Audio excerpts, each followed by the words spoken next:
Good morning! Ganda ng panahon, tumikis na si Bagyong Opong. Thank you, Lord. Safe ang aking mga kalamansian. Kakatanim lang pati nito. Ayan, may mga kalat dito kasi nililinis ko yan kahapon. Tumigil ako kasi naambon. Tutuloy ko na lang ito mamaya pag hindi pa mainit. Ayun, yung mga kalamansian namin, mga bagong tanim. 45 na puno to. Ayan, hanggang dun sa baba. Itong bakanting lote. Tapos ito, gagawin na tong kulungan ng manok. Tsaka dito. Hindi pa lang naaayos kasi hindi pa tapos yung bahay. Pag nalipat na yung mga gamit dyan, yan, may natira pa kasi. Yan, sisimula na yung paggawa dyan ng manukan. Yan, nagdadagdag tayo ng mga manok. Thank you, Lord. Ayan, ang ganda ng panahon.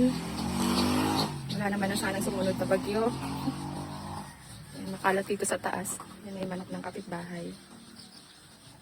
Masukal sa part na to kasi hindi pa dito na-grass cutter ni Kuya. Ayan, mataas pa ang mga damo. Tsaka dyan. Pero nakapagtanggal na siya ng mga ng puno.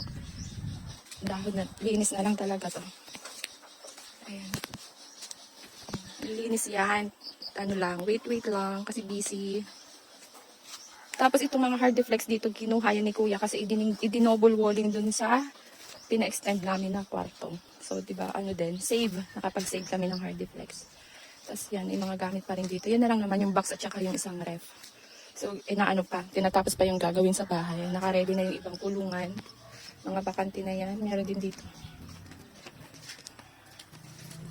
Ayan, linis na lang yan. Madali lang naman yan kasi may may water pressure ba tawag doon. Basta yung tubig na malakas yung buga.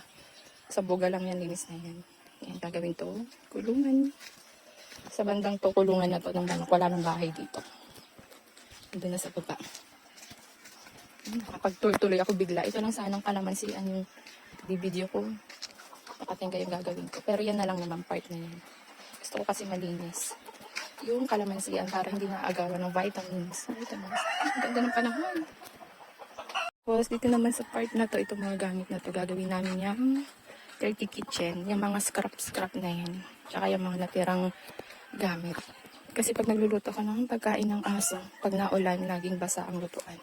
So, gagawan ko naman siya dito ng bahay-bahay. Ito lang, yung mga scrap na to. Ito yung dating kulungan ng kambing na ginamit. So, gagawin ko ng kulungan lutuan.